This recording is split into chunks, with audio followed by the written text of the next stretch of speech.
ಎಲ್ಲರಿಗೂ ನಮಸ್ಕಾರ ರೀ. ಹೆಂಗದಿರಿ? ನಾನು ಶ್ವೇತಾ. ಜಗತ್ನ್ಯಾಗ ನಡೆದಿರೋ ಸುದ್ದಿ ನಾನು ಉತ್ತರ ಕರ್ನಾಟಕ ಭಾಷಾದಾಗ ಹೇಳಲಿಕ್ ಬಂದೀನಿ. ಮಸ್ತ್ ಚಾ ಕುಡ್ಕೋತ ಖಡಕ್ ಮಿರ್ಚಿ ಮಡ್ಡಕ್ಕಿ ನೋಡ್ರಿ.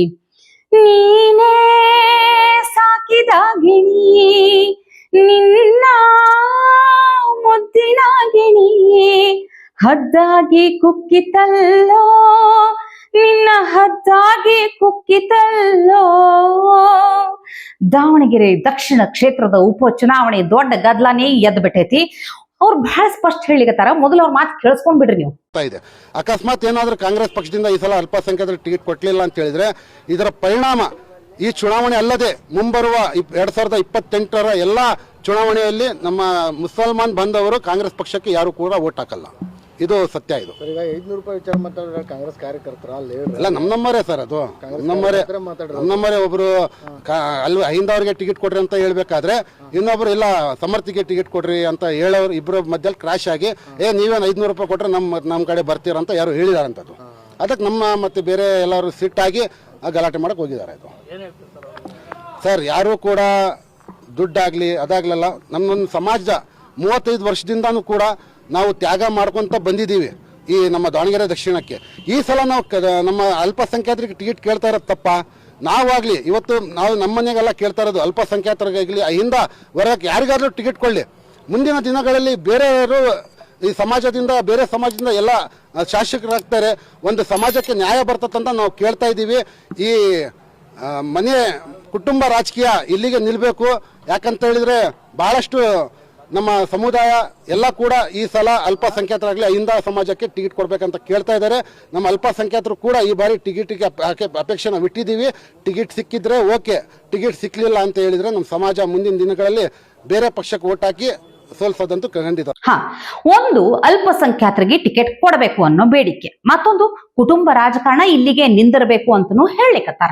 ಇನ್ನು ಮುಂದಿನ ನಡೆ ಅಂತೂ ಬಹಳ ಸ್ಪಷ್ಟ ಐತಿ.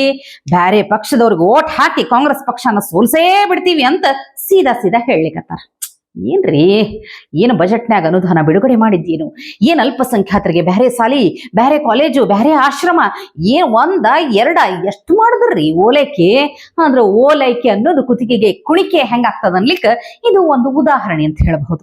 ಆದ್ರ ನೋಡ್ರಿ ನೀವು, ಈಗ ಚುನಾವಣೆ ಅಂದ ಮೇಲೆ ಪೈಪೋಟಿ ಇದ್ದೇ ಇರ್ತದ.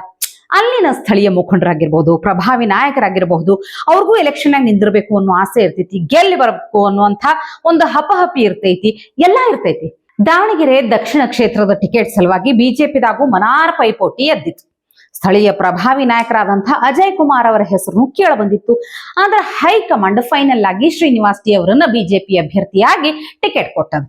ಆದ್ರ ಒಬ್ರಿಗೊಬ್ರು ಮುಖ ನೋಡ್ಕೊಳ್ಳಾರ್ದೆ ಹಂಗಿರ್ಲಕ್ ಆಗುದಿಲ್ಲಲ್ಲ. ಬಿಜೆಪಿ ಟಿಕೆಟ್ ಕೈ ತಪ್ಪಿದಂಥ ಅಜಯ್ ಕುಮಾರ್ ಅವ್ರ ಮನೆಗೆ ಬಿಜೆಪಿ ಅಭ್ಯರ್ಥಿ ಶ್ರೀನಿವಾಸ್ ಅವರು ದಿಢೀರಂತ ಹೋಗ್ತಾರ, ಮಾತಾಡಿಸ್ತಾರ. ಯಾಕಂದ್ರ ನೋಡ್ರಿ, ಸ್ಥಳೀಯರಾಗಿ ಅಲ್ಲಿರುವಂಥವ್ರಿಗೆ ಒಬ್ರಿಗೊಬ್ರು ಬೆಂಬಲ ಬೇಕಾಗ್ತದೆ. ಈ ಅಭ್ಯರ್ಥಿ ಶ್ರೀನಿವಾಸ್ ಅವ್ರು ಇವ್ರನ್ನು ಮೊದಲು ಬಹಳಷ್ಟು ಚುನಾವಣೆಗಳದ್ರಾಗ ನಿಂದಿರಬೇಕು, ಟಿಕೆಟ್ ತಗೋಬೇಕು ಅಂತ ಪ್ರಯತ್ನ ಪಟ್ಟಿದ್ರು. ಈ ಸಲ ಅದು ಸಫಲ ಆಗ್ಯದ. ಆದ್ರೆ ಒಬ್ರಿಗೊಬ್ರು ಬೆಂಬಲ ನೋಡ್ರಿ, ಇಲ್ಲಿ ವ್ಯತ್ಯಾಸ ಇಷ್ಟೇರಪ್ಪ. ಶಾಂತ ರೀತಿಯಿಂದ ಕೂತ್ಕೊಂಡು ಮಾತಾಡಿ ಬಗೆಹರಿಸ್ಕೋಬೇಕು. ಆದ್ರೆ ನೋಡಿದ್ರಿ ಇಲ್ಲಿ ನೀವು ಹೆಂಗ ಯಾವ ರೀತಿ ಗದ್ಲೆದೈತೆ ಅಂತ ಹೇಳಿ.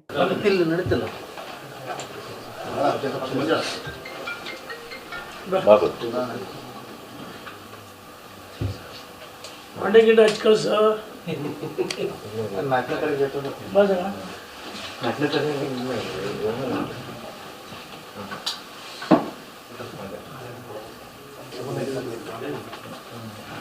ಮೊದಲಿಗೆ ಗ್ಯಾರಂಟಿ ಬಂದ್ರೆ ನಾನು ಮಾತಾಡ್ಸೋ ಅಂತ ಬಂದೆ. ಶ್ರೀನಿವಾಸ್ ಫೋನ್ ಮಾಡಿದೆ, ಅಜಯ್ ಮನೆ ಬರ್ತಿದ್ದಾರೆ ಅಂತಂದ್ರೆ ಹೋಗ್ತಾರೆ ಒಬ್ಬ ಅಂತ. ಯಾರು ಯಾಕೆ ಇವತ್ತು ಹೊನ್ನಾಳಿ ದಾವಣಗೆರೆ ಮೀಡಿಯಾ ಮಾತಾಡಿದೀನಿ. ಮೊನ್ನೆ ಡೆಲ್ಲಿಗೆ ಹೋಗಿದ್ದೀವಿ, ಬೈರಂಗು ಡೆಲ್ಲಿಗೆ ಹೋಗಿದ್ದೀವಿ.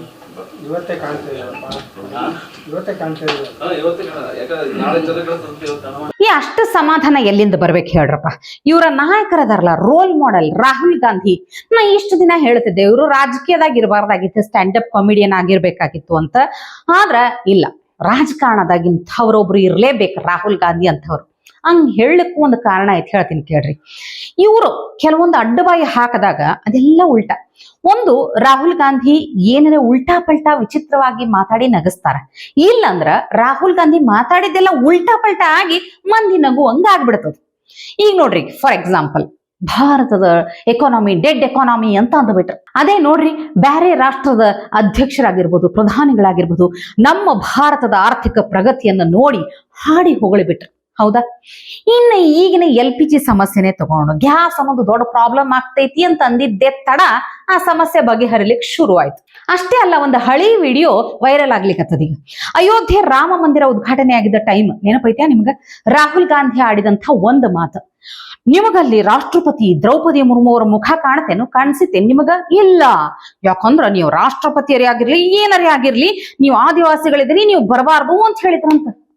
ನೋಡ್ರಿ, ಇದು ಈಗ ಯಾಕೆ ನೆನಪಾಯ್ತು, ಯಾಕೆ ವೈರಲ್ ಆಯ್ತಂದ್ರ, ರಾಷ್ಟ್ರಪತಿಗಳಾದಂತಹ ದ್ರೌಪದಿ ಮುರ್ಮು ಅವರು ಅಯೋಧ್ಯೆ ರಾಮ ಮಂದಿರಕ್ಕೆ ಭೇಟಿ ಕೊಟ್ರು, ಅಲ್ಲಿ ವಿಶೇಷ ಪೂಜೆ ಎಲ್ಲ ಸಲ್ಲಿಸಿದ್ರು. राष्ट्रपति आदिवासी हैं ना? राम मंदिर का इनॉग्रेशन हुआ, आपको टीवी पे उनका चेहरा दिखा क्योंकि वो आदिवासी हैं। उनको सीधा मैसेज दिया गया कि राम मंदिर के इनॉग्रेशन में आप राष्ट्रपति हो कुछ भी हो, आप आदिवासी हैं, आप अंदर नहीं आ सकते।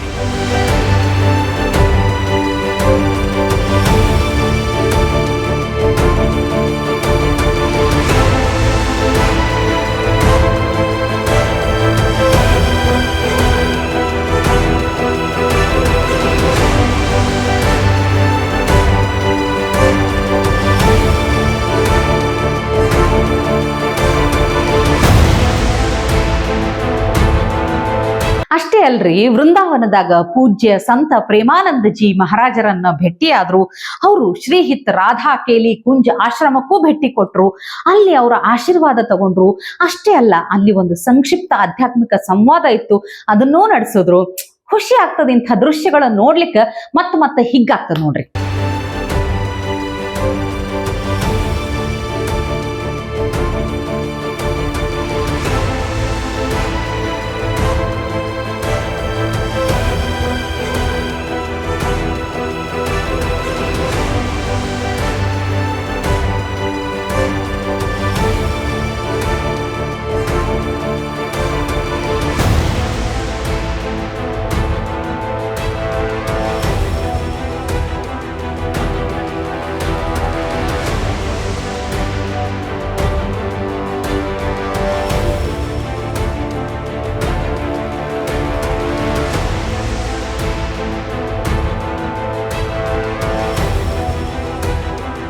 ಮತ್ತೊಂದು ಹಳಿ ವಿಡಿಯೋ ವೈರಲ್ ಆಗ್ಲಿಕ್ಕತ್ತದ ವಿಧಾನಸಭೆದಾಗ. ಈ ಶಿವಲಿಂಗೇಗೌಡರು ನೆನಪೈತಾ ನಿಮ್ಗ? ಹಾಸನ ಜಿಲ್ಲೆಯ ಅರಸೀಕೆರೆ ವಿಧಾನಸಭಾ ಕ್ಷೇತ್ರದ ಕಾಂಗ್ರೆಸ್ ಶಾಸಕರು ಇವರು ಯಾವಾಗ್ಲೂ ಏನಂದ್ರ ಬಿಜೆಪಿ ಮತ್ತು RSS ವಿರುದ್ಧ ಮಾತಾಡ್ಕೊಂತಿರ್ತಾರ, ರೋಷಾವೇಶದಾಗ ಭಾಷಣ ಮಾಡ್ತಾರ, ಹಿಂಗಾಗಿ ಸುದ್ದಿ ಆಗಿರ್ತಾರ. ಆದ್ರ ಅವ್ರದ್ದು ಈಗ ಹಳಿ ವಿಡಿಯೋ ಒಂದು ಮತ್ತೆ ಒಳ್ಳೆ ವೈರಲ್ ಆಗ್ಲಿಕ್ಕತ್ತದ. ನೋಡ್ಬೇಕು ನೀವು, ಯಾಕಂದ್ರ ಯಾವ ಎಂಟರ್ಟೈನ್ಮೆಂಟ್ ಬೇಡ, ಯಾವ ಲಾಫ್ಟರ್ ಪ್ರೋಗ್ರಾಮ್ ಬೇಡ, ರಿಯಾಲಿಟಿ ಶೋ ಬೇಡ, ಅಷ್ಟು ಎಂಟರ್ಟೈನ್ಮೆಂಟ್ ವಿಧಾನಸಭೆದಾಗ ಸಿಕ್ಲಿಕ್ಕತ್ರ ಮತ್ ಬೇರೆ ಯಾಕೆ ನೋಡ್ಬೇಕಂತಾರ ನೋಡ್ರಿ. ಮಿಂಡ್ರಿ ಗುಟ್ಟಿದ ಯಾರು? ನೀವೇ. MLAಗಳ ಅಪಾಪೋಲಿಗಳು ಯಾರು? ನೀವೇ. ಕಳ್ಳ ರಾಗಿ ಕಳ್ಳ, ನಾನು ಕಳ್ಳ ನೋಡಿ, ಕೊಪ್ರಿ ಕಳ್ಳ ರಾಗಿ ಕಳ್ಳಲ್ಲ, ಕೊಪ್ರಿ ಕಳ್ಳ, ಅರಸೀಕೆರೆ ಕಳ್ಳ ಯಾರು? ನೀವೇ. ಇವತ್ತಿಗೆ ಸುದ್ದಿ ಸಾಕಲ್ಲ, ನಾಳೆ ಇಂಥವೇ ಮತ್ತೊಂದಷ್ಟು ಸುದ್ದಿ ತರ್ತೀನಿ. ಚಹಾ ಇಟ್ಕೊಂಡು ಮಿರ್ಚಿ ಮಂಡಕ್ಕಿ ನೋಡ್ಲಿಕ್ಕೆ ಕಾಯ್ಕೊಂಡಿರ್ರಿ. ಟಿವಿ ವಿಕ್ರಮ, ದೇಶ ನಿಮ್ಮ ಕೈಯಲ್ಲಿ. ಈ ಕಾರ್ಯಕ್ರಮ ನಿಮಗೆ ಇಷ್ಟ ಆಗಿದ್ದಲ್ಲಿ ಲೈಕ್, ಶೇರ್ ಹಾಗೂ ಕಮೆಂಟ್ ಮಾಡಿ. ಟಿವಿ ವಿಕ್ರಮದ ಕಾರ್ಯಕ್ರಮಗಳನ್ನು ನಿರಂತರವಾಗಿ ವೀಕ್ಷಿಸಲು ಸಬ್ಸ್ಕ್ರೈಬ್ ಮಾಡಿ, ಬೆಲ್ ಐಕನ್ ಒತ್ತಿ.